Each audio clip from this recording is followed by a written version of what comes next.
सब धान के दिन के शुभकामनाओं को व्यक्त करता हूँ। ഈ ശുശ്രൂഷയിലൂടെ ദൈവനാമം മഹത്വപ്പെടട്ടെ. ये सेवकाई के द्वारा परमेश्वर के नाम महिमा पाने पाए। ലോകം മുഴുവനും ഇന്ന് യേശുക്രിസ്തുവിൻ്റെതായ ഉയർത്തെഴുന്നേൽപ്പിനെയും ആഘോഷിക്കുന്നതായ ഒരു ദിവസമാണല്ലോ. दुनिया भर के लोग आज यीशु मसीह के उस जी उठने के उस पर्व को मनाने का एक समय है। നമുക്ക് ആ പാറ്റേണിൽ തന്നെ ഇന്ന് യേശുക്രിസ്തുവിൻ്റെ ഉയർത്തെഴുന്നേൽപ്പിനെ കുറിച്ചുള്ള വിവിധ വശങ്ങളെക്കുറിച്ച് ചിന്തിക്കാം. हम उसी संदर्भ में यीशु मसीह के जी उठने के विषय में जो भी घटनाएं हुई थी उनके बारे में हम मनन करते हैं। ആഴ്ചവട്ടത്തിൻ്റെ ഒന്നാം നാൾ അതിരാവിലെ തന്നെ യേശുവിൻ്റെ കല്ലറ സന്ദർശിച്ചതായ ചില സ്ത്രീകളെക്കുറിച്ച് വിശുദ്ധ വേദ പുസ്തകത്തിൽ നാം വായിക്കുന്നു. और सप्ताह के पहले दिन यीशु मसीह के कब्र के पास गए हुए कुछ स्त्रियों के बारे में वचन से हम पढ़ सकते हैं। അതിൽ പ്രധാനപ്പെട്ടതായ വ്യക്തി എന്നാണ് മഗ്ദലക്കാരത്തിയായ മറിയ. और उसमें सबसे महत्वपूर्ण एक व्यक्ति के रूप में हम देखते हैं मगदलिनी मरियम के नाम वहां पर दिखाई देते हैं। യേശുക്രിസ്തുവിന്റെ പുനരുത്ഥാനത്തെ കുറിച്ച് അറിയുവാൻ, യേശുക്രിസ്തുവിനെ ഉയർത്തെഴുന്നേറ്റ് യേശുവിനെ നേരിട്ട് കാണുവാൻ ആദ്യമായിട്ട് യേശു അവസരം ഒരുക്കിയത് മഗ്ദലക്കാരത്തി മറിയയ്ക്കായിരുന്നു. यीशु मसीह के पुनरुत्थान के शरीर को देखने के लिए, यीशु मसीह को सबसे पहले जी उठा देखने के लिए अवसर इस मगदलिनी मरियम को मिला था। യേശുക്രിസ്തുവിന്റെ ശുശ്രൂഷയിലൊക്കെയും അവൾ നിരന്തരം അതിൽ പങ്കെടുത്തിരുന്നു. और यीशु मसीह के सेवकाई में भी ये निरंतर रूप से भाग लिया करती थी।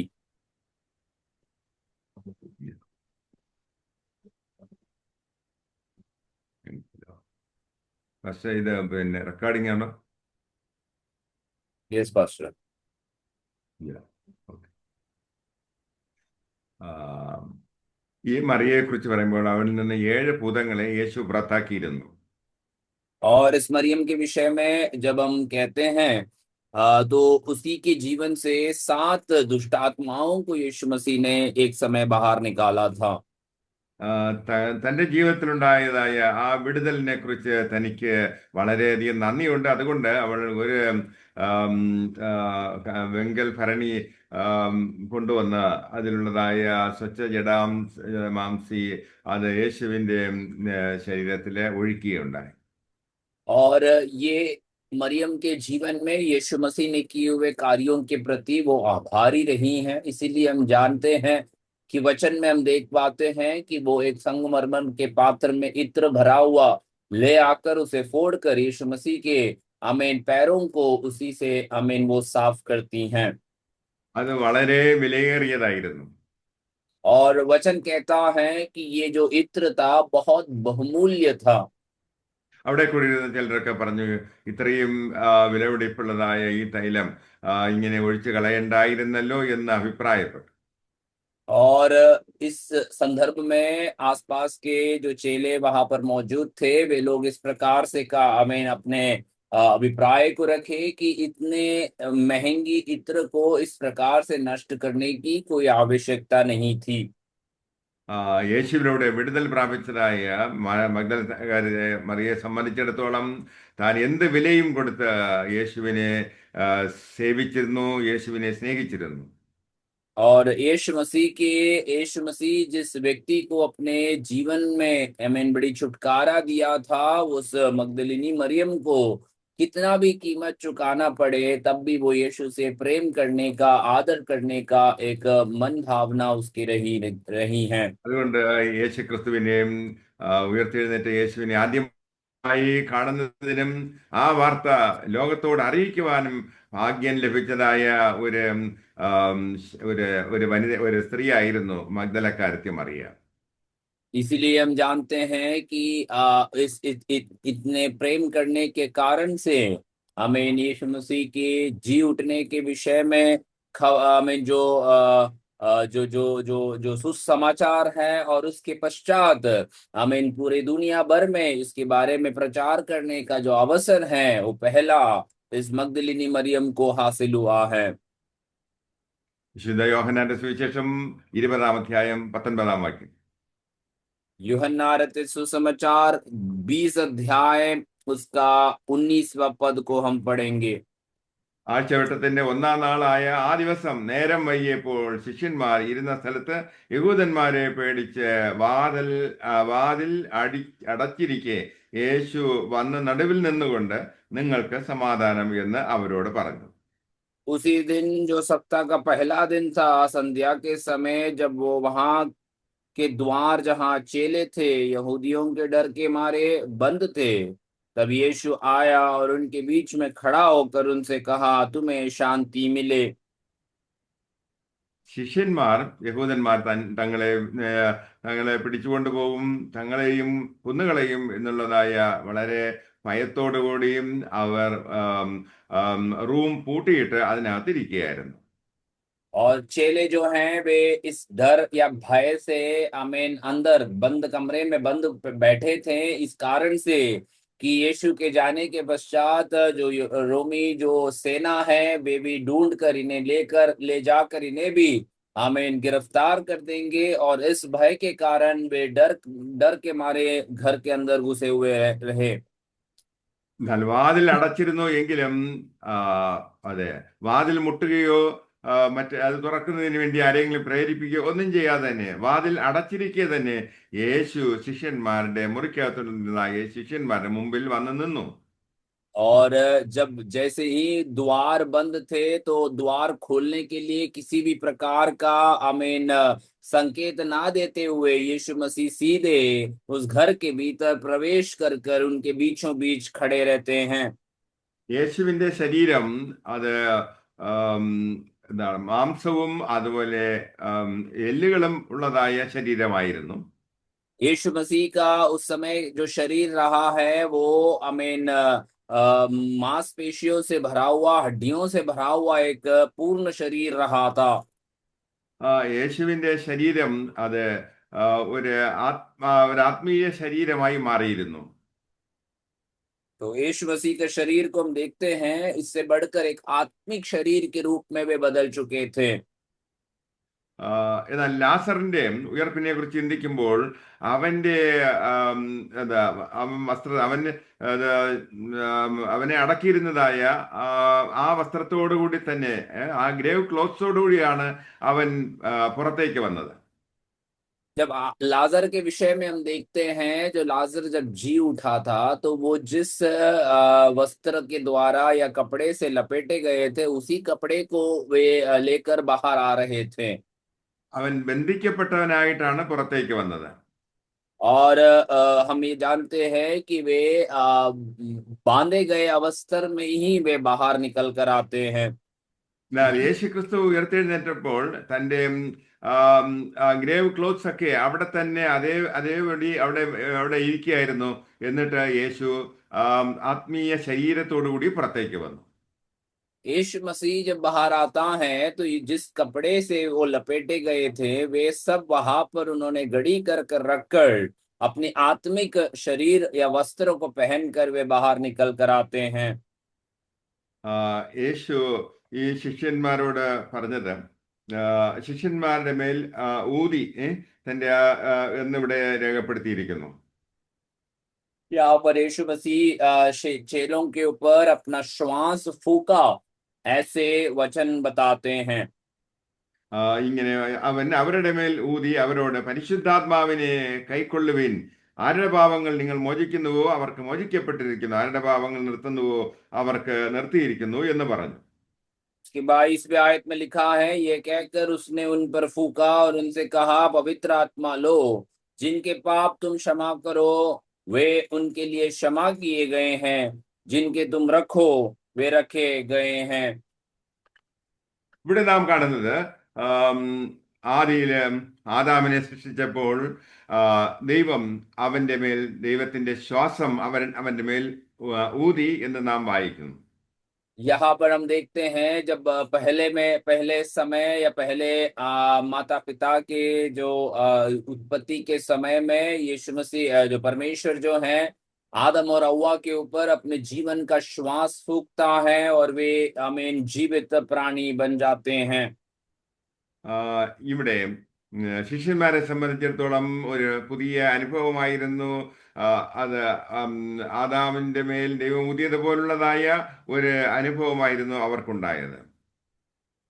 यहाँ यीशु मसीह के चेलों के साथ ये उनके लिए एक नया अनुभव रहा था, क्योंकि जिस प्रकार से आदम के ऊपर परमेश्वर ने जिस प्रकार से वो श्वास फूका, वैसी एक अनुभव इनके भी जीवन में रहा है। അവരെ സംബന്ധിച്ചിടത്തോളം അതൊരു രൂപാന്തരമായിരുന്നു, അല്ലെങ്കിൽ വീണ്ടും ജനനത്തിൻ്റെതായ ഒരു അനുഭവമായിരുന്നു നമുക്ക് പറയാം. हम बोल सकते हैं कि चेलों के संदर्भ में उनके लिए एक रूपांतरण का या एक नया जन्म का अनुभव ये दिया है। ആ, ലാസറിന്റെ ആ, ലാസർ മരിച്ചതിന് ശേഷം യേശു ലാസറിന്റെ ഭവനം സന്ദർശിച്ചു. और लाजर की मृत्यु के पश्चात हम देखते हैं यीशु मसीह उसके घर में उनको भेंट करने के लिए चले जाते हैं। ലാസറിന്റെ സഹോദരിമാർ യേശുവിനെ കണ്ടപ്പോൾ വളരെ പരിഭവം പറഞ്ഞു, യേശുവെ, നീ ഇവിടെ ഉണ്ടായിരുന്നെങ്കിൽ ഇങ്ങനെയൊന്നും വരത്തില്ലായിരുന്നു എന്ന് അവർ പരിഭവിച്ചു. लाजर की बहनों ने यीशु मसीह को देखकर ही वे लोग अपने हमें शिकायतों को कहने लगे, हे यीशु, यदि आप यहाँ पर होता तो मेरा भाई जो है इस प्रकार से नहीं मरता, इत्यादि बातों को वो कह रहे थे। യേശു മറിയോട് പറഞ്ഞു, ഞാൻ തന്നെ പുനരുത്ഥാനവും ജീവനുമാകുന്നു എന്ന്. और इस संदर्भ में यीशु मसीह मरियम से कहता है कि मैं ही पुनरुत्थान और जीवन हूँ। യേശു ക്രിസ്തുവിന് ലാസറിന്റെ പാപങ്ങൾ ക്ഷമിക്കുവാൻ കഴിയുമായിരുന്നു. यीशु मसीह लाजर के पापों को क्षमा कर सकता था। യേശു ലാസറെ പുറത്തു വരിക എന്ന് പറഞ്ഞപ്പോൾ അങ്ങനെ തന്നെ സംഭവിച്ചു. यीशु मसीह ये आज्ञा देता है कि ये लाजर उठकर बाहर आ, और वैसा ही हो गया। യേശു ഈ ഭൂമിയിൽ വന്നത് നമ്മുടെ പാപങ്ങൾ ക്ഷമിക്കുന്നതിന് വേണ്ടിയും നമ്മുടെ പാപനിമിത്തം മനുഷ്യനുണ്ടാകുന്നതായ മരണത്തെ ഇല്ലാതാക്കുവാനത്രേ. यीशु मसीह इस संसार में इसलिए आया ताकि मानव जाति के पापों को क्षमा कर दे, और पाप के कारण जो मृत्यु होता है उस मृत्यु को हमेशा के लिए नष्ट करा दे। ഏദൻ തോട്ടത്തിൽ ഉള്ള അനുഭവം നാം നോക്കുമ്പോൾ അവിടെ മരണമുണ്ടായിരുന്നു. एडन वाटिका के विषय में जब उनके अनुभवों को हम देखते हैं तो वहां पर एक मृत्यु की संभावनाएं थी। ദൈവം ആദാമിനോടും ഹവ്വയോടും പറഞ്ഞു, എന്താണ് ഈ വിലക്കപ്പെട്ട കനി നിങ്ങൾ കഴിക്കുകയാണെങ്കിൽ നിങ്ങൾ മരിച്ചു പോകും എന്ന് പറഞ്ഞു. यीशु मसीह आदम और हव्वा से इस प्रकार से आज्ञा देते थे, दिए थे कि यदि तुम इस वृक्ष में से खाओ जो तुम्हें मना किया गया है तो तुम निश्चय मरोगे। അവിടെ ഉണ്ടായിരുന്നതായ മരണത്തിന് ജീവൻ കൊടുത്തത് ആദാമായിരുന്നു. അവർ പാപം ചെയ്തത് കൊണ്ട് പാപത്തിന്റെ ഫലമായിട്ട് ആ മരണം ജീവൻ പ്രാപിച്ചു. और वहां पर जो मृत्यु के बारे में बताए गए थे, वो मृत्यु को आमीन एक अनुभव में लाने वाला कारण आदम और हव्वा का वजह से है, क्योंकि वे लोगों ने परमेश्वर की आज्ञा ना मानने के कारण वे मृत्यु का अनुभव वहां पर शुरू होने लगा। അതിന്റെ ഫലമായിട്ടത്രയും ലോകത്തിലേക്ക് മരണം കടന്നു വന്നത്. और इसी के फलस्वरूप हम देखते हैं दुनिया में आमीन मृत्यु का एक अनुभव आमीन नए रीति से प्रवेश हुए। എന്നാൽ ഈ മരണത്തിൽ നിന്നും മനുഷ്യനെ വിടിവിക്കുവാൻ തക്കവണ്ണം, ആജീവനാന്തം മരണഭയത്തിലായിരുന്നതായ മനുഷ്യരെ രക്ഷിക്കുവാൻ തക്കവണ്ണം, വിടിവിക്കുവാൻ തക്കവണ്ണം യേശു ഈ ഭൂമിയിൽ വന്നു. परंतु इस मृत्यु में से मनुष्य को हमेशा हमेशा के लिए बचा लेने के लिए और अनंतता का जीवन उनको दिलाने के लिए यीशु मसीह इस संसार में आमीन उतर आए। യേശു ഈ ഭൂമിയിൽ വന്നത് ദൈവരാജ്യം സ്ഥാപിക്കുന്നതിന് വേണ്ടി അത്രേ. यीशु मसीह संसार में इसीलिए आए क्योंकि परमेश्वर का राज्य के विषय में उन्हें बताना था, और वो बताने के लिए वे यहाँ पर आए थे।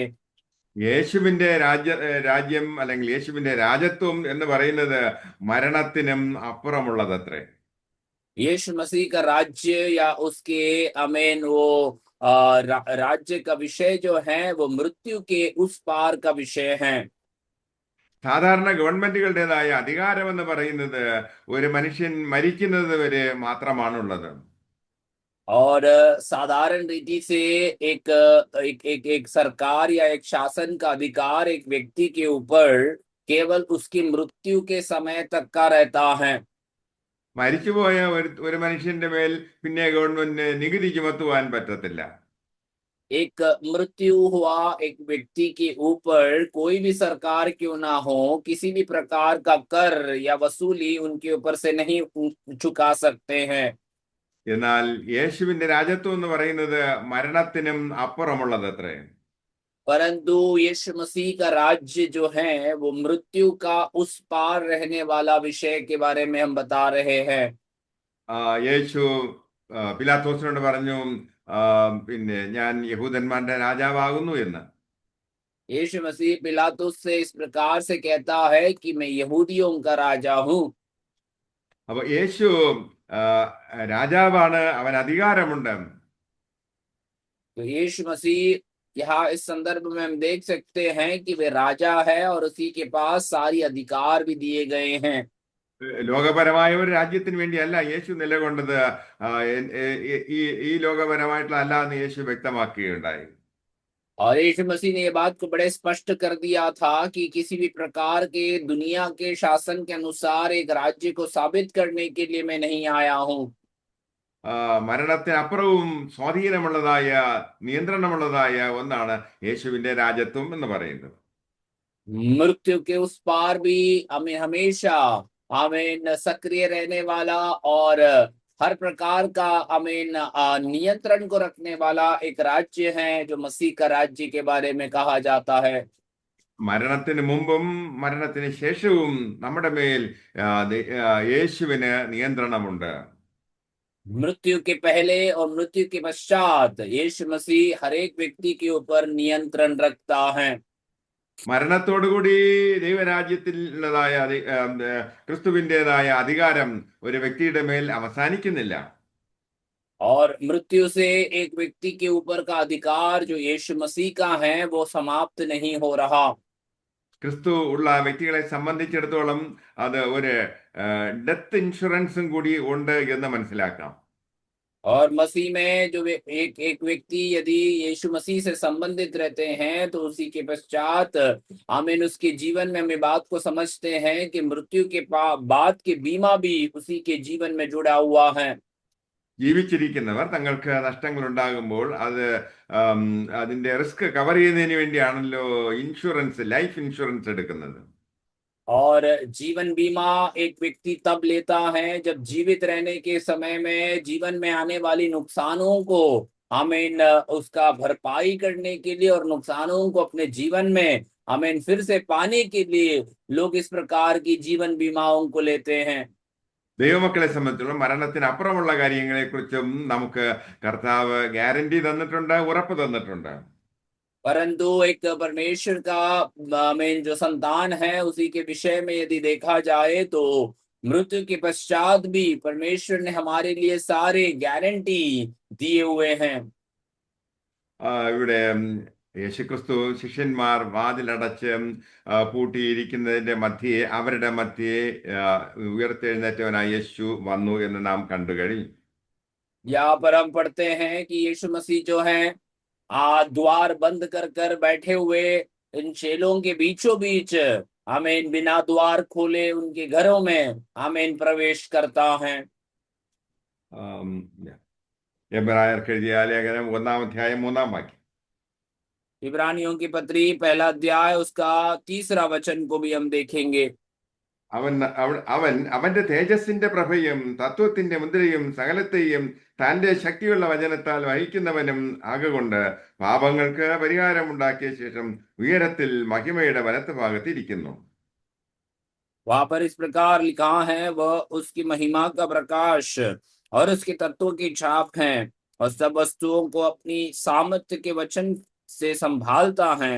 वह पापों को धोकर ऊंचे स्थानों पर महामहिमान के दाहिने जा बैठा। ഉയർത്തെഴുന്നേറ്റ യേശുവിനെ കുറിച്ചുള്ളതായ ഒരു വിവരണമാണ് അവിടെ നമ്മൾ കാണുന്നത്.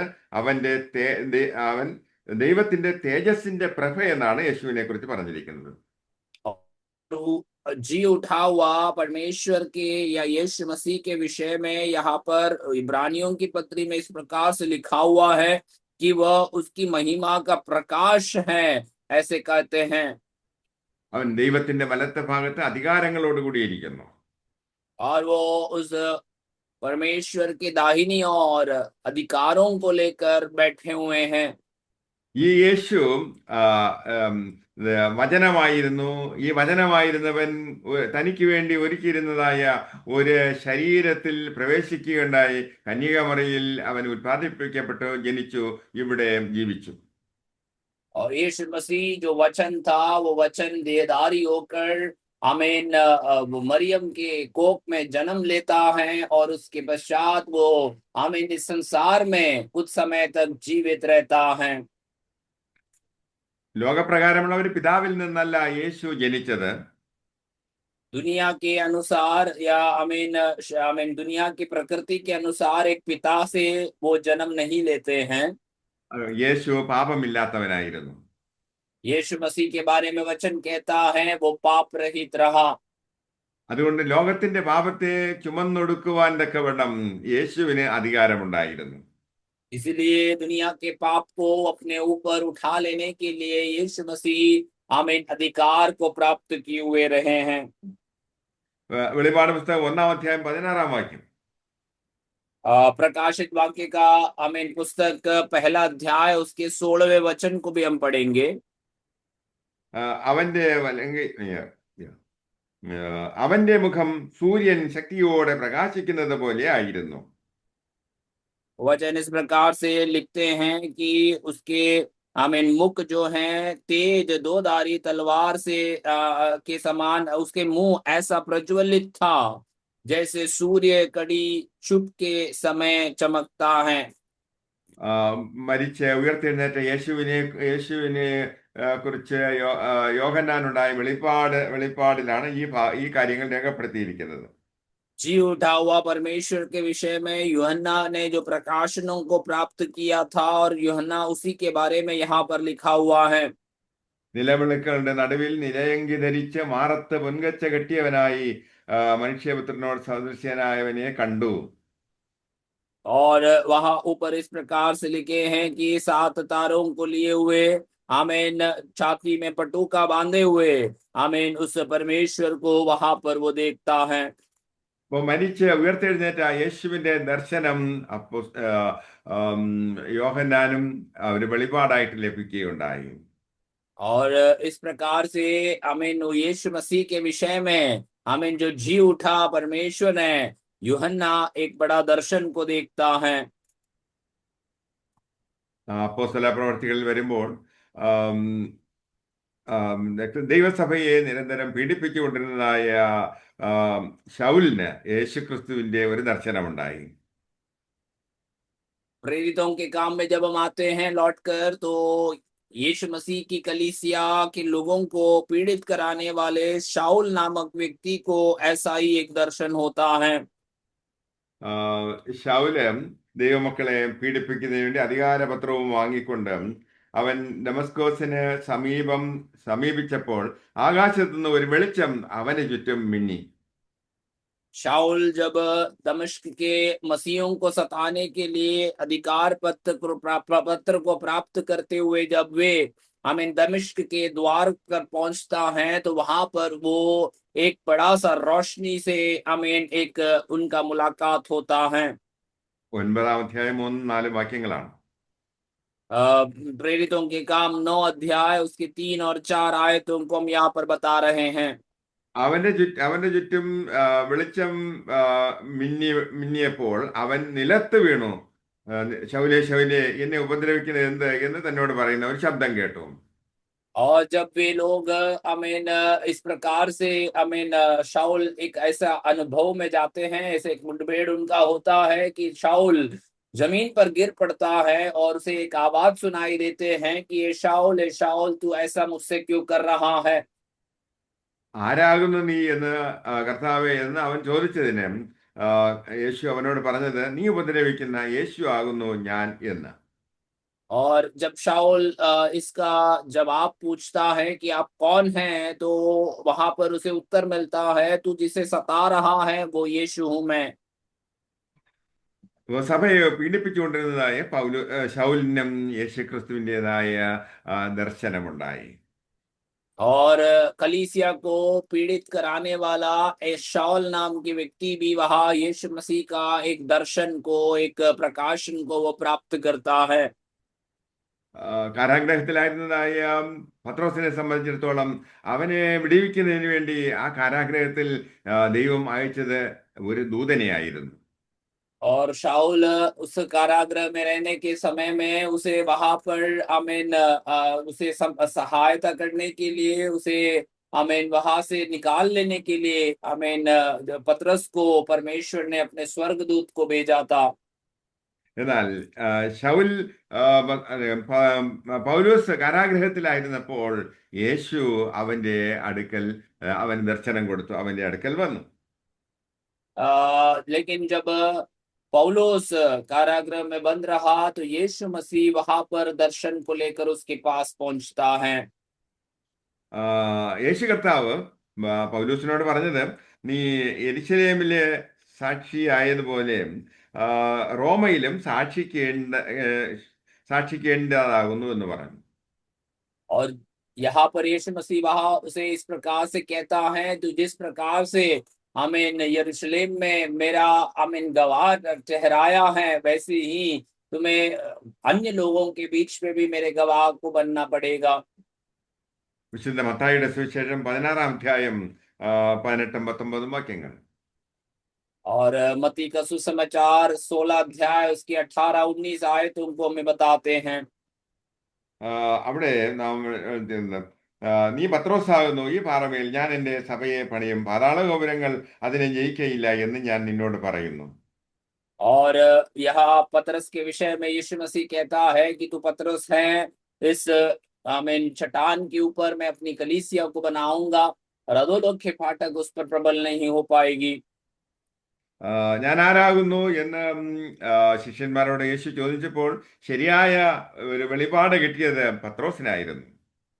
और मैं कौन हूं, ऐसे इस प्रकार का सवाल जब यीशु मसीह ने अपने चेलों से पूछा तो सही प्रकाशन पाया हुआ एक उनमें से पतरस ही रहा है। നീ ജീവനുള്ള ദൈവത്തിന്റെ പുത്രനായ ക്രിസ്തു എന്ന് പത്രോസ് ഉത്തരം പറഞ്ഞു. और पतरस इस प्रकार से उस यीशु मसीह के सवाल के प्रति उत्तर देता है कि तू जीवित परमेश्वर का पुत्र यीशु मसीह है, इस प्रकार से वो जवाब देता है। യേശു പറഞ്ഞു, ഇത് നിനക്ക് പിതാവത്രേ വെളിപ്പെടുത്തി തന്നത് എന്ന്. और यीशु मसीह उस संदर्भ में इस प्रकार से पतरस से कहता है कि ये बातें हैं जो तुझे तुझे तेरे पिता ने तुझे बता कर दिया है। പത്രോസിന്റെ ഈ വിശ്വാസ പ്രഖ്യാപനത്തിന്റെ മേൽ ദൈവം തന്റെ സഭയെ പണിയുവാൻ പോകുന്നു എന്ന് അവനോട് അറിയിച്ചു. और पतरस के ऐसे विश्वास की घोषणाओं के सामने आमीन कलीसिया को उसी चट्टान के ऊपर बनाने के बारे में परमेश्वर से बताता है। ഞാൻ എൻ്റെ സഭയെ പണിയും, പാതാള ഗോപുരങ്ങൾ അതിനെ ജയിക്കയില്ല എന്ന് യേശു പ്രഖ്യാപിച്ചു. यीशु मसीह इस प्रकार से घोषणा करता है कि मैं अपनी कलीसिया को बनाऊंगा और अधोलोक के फाटक उस पर प्रबल नहीं हो पाएगी। ഇവിടെ പാതാള ഗോപുരങ്ങൾ എന്ന് പറഞ്ഞിരിക്കുന്നത് അത് പല അർത്ഥങ്ങൾക്കും ഇടയാക്കിയിട്ടുണ്ട്. और यहाँ पर अधोलोक के फाटक के विषय में जो बातें कही गई हैं उसके बारे में बहुत सारे अर्थ उसके बीच में हमें प्रकट होती हैं। അത് നരകമെന്നും അത് കെടാത്ത തീയുള്ള സ്ഥലമെന്നും ഒക്കെ വ്യാഖ്യാനിക്കുന്നുണ്ട്. और उसी के विषय में या फिर वो नरक है या फिर ऐसा जगह है जहाँ पर कभी आग बुझती नहीं है, इत्यादि बातें वहां पर प्रकट होती हैं। ഇവിടെ ഹെയ്റ്റ്സ് എന്ന പദമാണ് ഉപയോഗിച്ചിരിക്കുന്നത്. അതായത് മരണം എന്നാണ് പറഞ്ഞിരിക്കുന്നത്, മരണം. और यहाँ पर जो मूल भाषा में शब्द उपयोग किया गया है उसका अर्थ है कि मृत्यु है वहां पर। ഹെയ്റ്റ്സ് അതിന് ഈ മരണത്തിന് എന്താണ് ദൈവരാജ്യത്തെ അതിജീവിക്കുവാൻ കഴിയുകയില്ല എന്ന് പറഞ്ഞു. और यहाँ हम देखते हैं कि ये मृत्यु जो है वहां परमेश्वर का राज्य का कभी भी आमीन एक स्थापना या परमेश्वर का राज्य के विषय में वहां पर इस प्रकार से कहा जाता है कि मृत्यु कभी भी उसके ऊपर आमीन प्रबल नहीं हो पाएगी। അതെ, മരണം എത്ര ശക്തമായിട്ടുള്ളതാണെങ്കിലും മരണം എത്ര ഉറപ്പുള്ളതാണെങ്കിലും അത് ദൈവസഭയുടെ വളർച്ചയെ, ദൈവസഭയുടെ പുരോഗതിയെ, അതിനെ പണിയുന്നതായ അത് കർത്താവാണ്. അതുകൊണ്ട് മരണത്തിനും ഈ സഭയെ അതിജീവിക്കുവാൻ കഴിയയില്ല എന്ന് യേശു പറഞ്ഞു. वह यीशु मसीह इस प्रकार से कहता है कि चाहे मृत्यु कितना भी प्रबल क्यों ना हो या मृत्यु का ताकत कितना भी हमें ज्यादा क्यों ना रहे, परंतु कभी भी परमेश्वर के कलीसिया के सामने मृत्यु अपनी ताकतों को हमें प्रकट नहीं कर पाएगा या फिर मृत्यु कभी प्रबल नहीं रह पाएगा। തിന്മയുടെ ശക്തികൾക്കും സാത്താന്യ ശക്തികൾക്കും മരണത്തിനും ദൈവസഭയെ ആ, ആ, നശിപ്പിക്കുവാൻ കഴിയയില്ല എന്നാണ് യേശു പറഞ്ഞത്. यीशु मसीह इस प्रकार से कहता है कि हमें जो बुरी शक्तियां हैं या मृत्यु की शक्तियां हैं वो कभी भी परमेश्वर की कलीसिया के ऊपर हावी नहीं हो पाएंगे, प्रबल नहीं रह पाएंगे। സഭയുടെ ആരംഭകാലം മുതൽ ഇന്ന് വരെയും ദൈവസഭയെ പീഡിപ്പിച്ചു കൊണ്ടിരിക്കുന്നു. कलीसिया के शुरुआत के समय से लेकर आज तक कलीसिया ऐसी पीड़ा में से होकर चलती हैं। എന്നാൽ സഭ എല്ലാ എല്ലാ പീഡനങ്ങളെയും ഉപദ്രവങ്ങളെയും അത് മരണകരമായിട്ടുള്ളതായ ഫലവത്തുള്ളതായ കാര്യങ്ങൾ നേരിടേണ്ടി വന്നു എങ്കിലും, അനേക രക്തസാക്ഷികളായി തീർന്നു എങ്കിലും, കർത്താവിൻ്റെ സഭ അത് അത് കർത്താവ് പറഞ്ഞതുപോലെ തന്നെ അത് അനുദിനം വളർന്നുകൊണ്ടേയിരിക്കുന്നു. और कलीसिया जो है कई प्रकार की आमीन ऐसी कठिन परिस्थितियों में से, मृत्यु के अनुभवों में से कलीसिया को होकर जाना पड़ा है, परंतु परमेश्वर ने जिस प्रकार से वायदा दिया है इसीलिए कलीसिया आज तक आमीन स्थिर रही है, उसमें कोई भी हानि आमीन नहीं हुई है। ദൈവരാജ്യത്തിലെ രാജാവാണ് യേശു ക്രിസ്തു. ये परमेश्वर का राज्य का राजा है यीशु मसीह। ക്രിസ്തു എന്ന് പറഞ്ഞു കഴിഞ്ഞാൽ ദൈവത്തിന്റെ അഭിഷിക്തനായ അത് ഭരണാധികാരി എന്നത്തെ അർത്ഥം. यीशु मसीह के बारे में यदि कहा जाए तो परमेश्वर का राज्य का अभिषिक्त है और उसके हमें नियंत्रण करने वाला, शासन करने वाला अधिकारी है वो। യേശു പത്രോസിനോട് പറഞ്ഞു, സ്വർഗരാജ്യത്തിന്റെ താക്കോൽ ഞാൻ നിനക്ക് തരുന്നു. यीशु मसीह पतरस से इस प्रकार से कहता है कि स्वर्ग का राज्य का जो कुंजी है मैं तेरे हाथ में सौंपता हूँ। നീ ഭൂമിയിൽ കെട്ടുന്നതൊക്കെയും സ്വർഗത്തിൽ കെട്ടപ്പെട്ടിരിക്കും, നീ ഭൂമിയിൽ അഴിക്കുന്നതൊക്കെയും സ്വർഗത്തിൽ അഴിഞ്ഞിരിക്കും എന്ന് ഉത്തരം പറഞ്ഞു.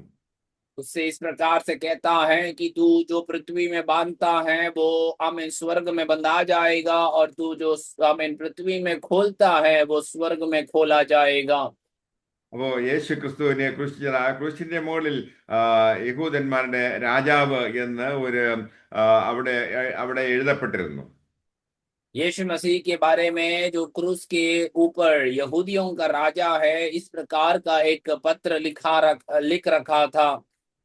അപ്പൊ അതുകൊണ്ട് യേശു മരിക്കുന്നതിന് മുമ്പും മരിക്കുന്നതിന് ശേഷവും നമ്മുടെ രാജാവാണ്. इसलिए यीशु मसीह मरने से पहले या मरने के पश्चात हमें जी उठने के बाद भी वो हमारा राजा रहा है। എല്ലാ മനുഷ്യർക്കും उറപ്പുള്ളതായ ഒന്നത്രേ ഒരു നാൾ മരിക്കും എന്നുള്ളത്. हर एक व्यक्ति ये बात को सही रीति से पहचानता है कि कोई ना एक समय हम में से हर एक को इस मृत्यु को देखना होगा।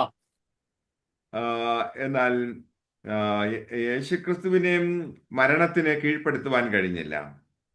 परंतु यीशु मसीह के ऊपर मृत्यु हावी नहीं हो पाया।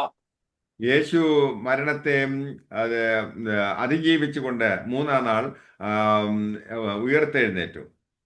यीशु मसीह जो है मृत्यु के ऊपर जयवंत होकर तीसरा दिन वे जी उठे हैं। അപ്പം ഈ യേശുക്രിസ്തുവിന്റെ പ്രധാനമായ ലക്ഷ്യം എന്ന് പറയുന്നത് പാപത്തിന് പരിഹാരം ഉണ്ടാക്കുക എന്നുള്ളതായിരുന്നല്ലോ. यीशु मसीह का पहला और प्राथमिक उद्देश्य यह रहा है कि पाप के विषय में एक आमीन एक हल को लोगों के लिए पहुंचाना है।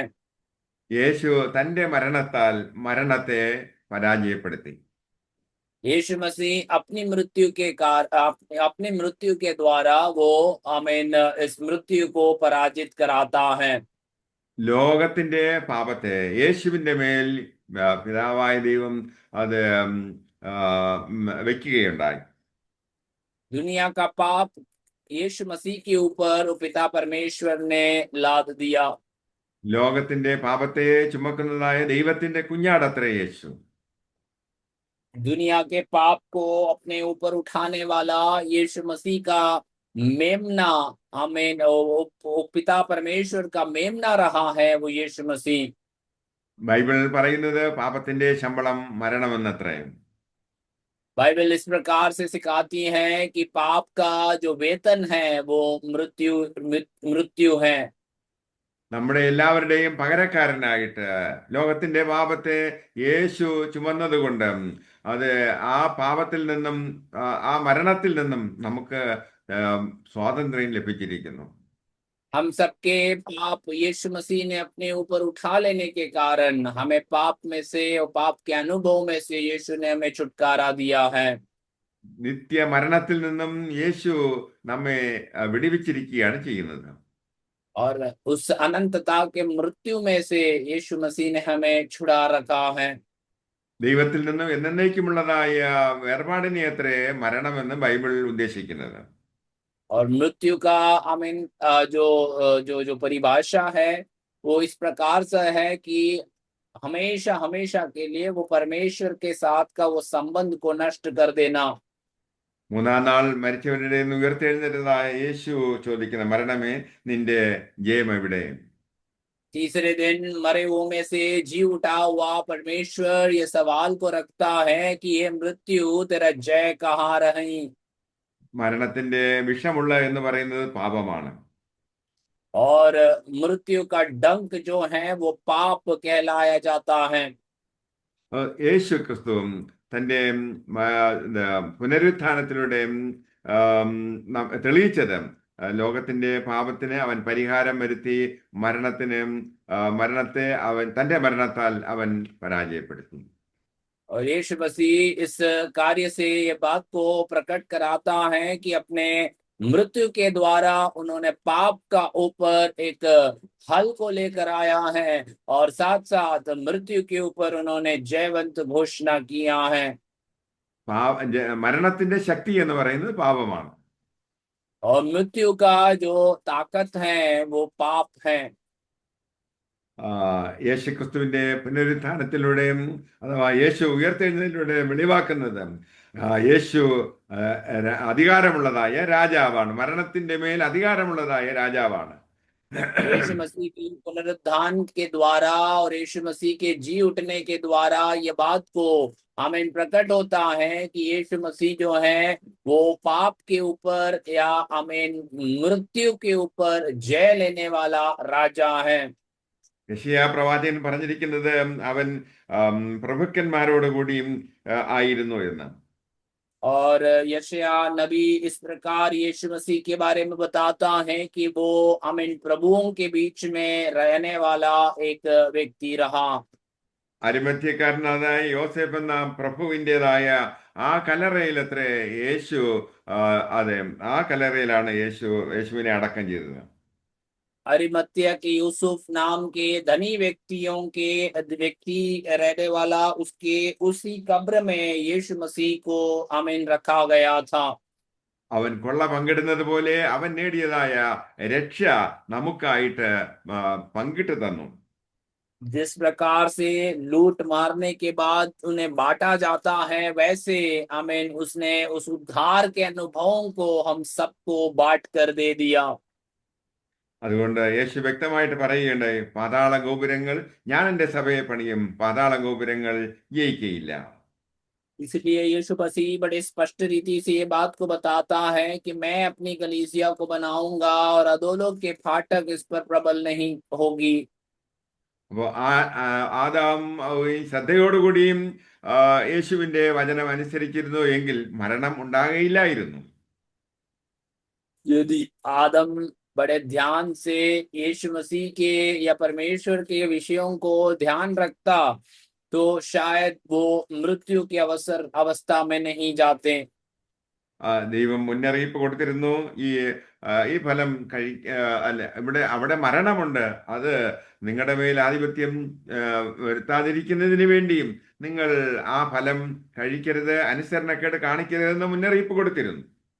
और यीशु मसीह पहले से उन्हें चेतावनी दे रखे थे कि तुम ऐसे अनाज्ञाकारी अनुभव में नहीं रहना है। यदि तुम ऐसे करोगे तो मृत्यु का अनुभव तुम्हारे जीवन में हो सकता है। അതെ, അത് തിന്നുന്ന നാളിൽ നിങ്ങൾ മരിച്ചു പോകുമെന്ന് ദൈവം മുന്നറിയിപ്പ് കൊടുത്തു. यीशु मसीह उनसे ये बात को बताते हैं कि जिस समय तुम वो खाओगे तो उस समय मृत्यु हो जाओगे। അവിടെ അവിടെ ഉണ്ടായിരുന്ന മരണം നിങ്ങളെ കൊല്ലുമെന്ന് പറഞ്ഞു. और वहां उस समय जो मृत्यु है वो तुम्हें नष्ट करने वाला अनुभव में ले जाएगा। അതുകൊണ്ട് മരണം കടന്നത് നമ്മുടെ അനുസരണക്കേടിൻ്റെതായ ഫലമായിട്ടാണ്. इसलिए हम जानते हैं कि मृत्यु हमारे अनाज्ञाकारिता के कारण प्रवेश हुआ है। എന്നാൽ മരണത്തിന്റെ ശക്തി യേശു ഇല്ലാതാക്കി. परंतु मृत्यु का वो सामर्थ्य को यीशु मसीह ने हमेशा हमेशा के लिए हटा दिया। യേശുക്രിസ്തുവിന്റെ ഉയർത്തെഴുന്നേൽപ്പ് അത് പ്രകടമാക്കുന്നത് യേശുക്രിസ്തുവിൽ വിശ്വസിക്കുന്നവർക്ക് യേശുക്രിസ്തുവിനെ പോലെ തന്നെ മരണാനന്തരം ഒരു ഉയർത്തെഴുന്നേൽപ്പുണ്ട് എന്നുള്ളതാണ്. और यीशु मसीह का मृत्यु ये बात को दर्शाता है कि जो लोग यीशु मसीह पर विश्वास करेंगे वो यीशु मसीह जैसे आमीन जिस प्रकार से वे मृत्यु में से आमीन जी उठकर लौट कर आए, वैसे अनुभव में वे भी आ सकते हैं। അതാണ് ക്രിസ്തു നമുക്ക് തരുന്നതായ ഉറപ്പ് എന്ന് പറയുന്നത്. और वही है यीशु मसीह जो हमें देने वाला एक एक एक एक एक दृढ़ निश्चय वाली बात जो कहती हैं। യേശു യോഹന്നാന് കൊടുത്ത ദർശനത്തിൽ ഇങ്ങനെ പറഞ്ഞു, ഞാൻ മരിച്ചവനായിരുന്നു എന്നാൽ എന്നേക്കുമായി ജീവിച്ചിരിക്കുന്നു എന്ന്. और यीशु मसीह यूहन्ना को इसी बात के विषय में कहता है कि मरा हुआ था परंतु मैं अब जीवित हूँ। അതുകൊണ്ട് ദൈവമക്കളെ സംബന്ധിച്ചിടത്തോളം മരണഭയം ഇല്ല. इसलिए मसीह लोगों के संदर्भ में यदि देखा जाए तो उन्हें कोई भी प्रकार के मृत्यु का भय नहीं है। മരണത്തെ അതിജീവിച്ചതായി യേശു നമ്മോട് കൂടെ ഉള്ളത് കൊണ്ട് ഈ ലോകത്തിൽ നാം ആയിരിക്കുമ്പോഴും അത് മരണശേഷവും യേശുവിൻ്റെ നിരന്തരമായ സാന്നിധ്യവും അവൻ്റെ നിയന്ത്രണം നമ്മുടെ ജീവിതത്തിലുള്ളത് കൊണ്ട് നമുക്ക് ദൈവത്തെ സ്തുതിക്കാം. और मृत्यु के अनुभव और मृत्यु के बाद जो जीवन का अनुभव हमारे अंदर है, इसलिए हम यीशु मसीह की स्तुति और महिमा करते रहेंगे। യേശു ആകുന്ന രാജാവിൻ്റെതായ അധികാരം മരണത്തിന് ശേഷവും നമ്മുടെ മേലുണ്ട്. यीशु मसीह जो राजा है उसका अधिकार मृत्यु के पश्चात भी हमारे जीवन में हमेशा के लिए रहता है। ഇപ്പോൾ നാം ഒരു പക്ഷേ രോഗക്കിടക്കലായിരിക്കാം, എന്ത് ചെയ്യണമെന്ന് അറിയാത്ത അവസ്ഥയിലായിരിക്കാം. हो सकता है कि आप ऐसे कोई व्यक्ति रहेगा जो आमीन अब बिस्तर में, बीमारी के बिस्तर में पड़े हुए हैं और आगे क्या करना है, कैसे बढ़ना है, इसी के विषय में संदेह में रहेंगे। അവിടെയും യേശുവിൻ്റെ സാന്നിധ്യം നമുക്ക് അനുഭവിക്കുവാൻ കഴിയും. वहां पर भी आप यीशु मसीह का वो उपस्थिति को अपने जीवन में अनुभव कर पाएंगे। നിരവധി പ്രശ്നങ്ങളുടെ നടുവിലായിരിക്കാം, എന്നാൽ അതിൻ്റെ മധ്യേയും ഈ യേശുവിൻ്റെ സാന്നിധ്യം നമുക്ക് അനുഭവിക്കുവാൻ കഴിയും. आप हो सकते हैं कि बहुत सारे प्रश्नों के बीच में उलझे हुए हैं, परंतु वहां पर भी आप यीशु मसीह की उपस्थिति को आप अपने जीवन में अनुभव कर पाएंगे। അത് അടച്ചു പൂട്ടിയിരുന്നതായ ആ മുറിയിൽ യേശു അത് കടന്നു വന്നതുപോലെ തന്നെ നമ്മുടെ ജീവിതത്തിന്റെ ഏത് സാഹചര്യങ്ങളിലും നമ്മുടെ ജീവിതത്തിന്റെ ആഴങ്ങളിലേക്ക് യേശുവിന് പ്രവേശനമുണ്ട്, അവനെ കടന്നു വരുവാൻ കഴിയും. और बंद कितने भी बंद अवस्था में क्यों ना है, वहां पर भी यदि यीशु मसीह प्रवेश कर सकते हैं तो हमारे जीवन की कोई भी परिस्थिति क्यों ना हो, वहां भी यीशु मसीह को आने के लिए वो संभव है। യേശു പറഞ്ഞല്ലോ, ധൈര്യപ്പെടുവിൻ, എല്ലാ നാളും ഞാൻ നിങ്ങളോട് കൂടെ ഉണ്ട് എന്ന്. यीशु मसीह इसलिए इस प्रकार से कहता है कि हिया बांधे रहो, मैं हमेशा तुम्हारा संग रहने वाला परमेश्वर हूँ। നമുക്ക് ജീവൻ തന്ന ദൈവത്തിന് സ്തോത്രം. हमें जीवन दिया हुआ परमेश्वर को हम धन्यवाद और स्तुति करते हैं। ഈ വചനങ്ങളാൽ ദൈവം നമ്മെ അനുഗ്രഹിക്കട്ടെ. इन वचनों के द्वारा परमेश्वर हम सभी को अनुग्रह और आशीष देने पाए। ആമേൻ.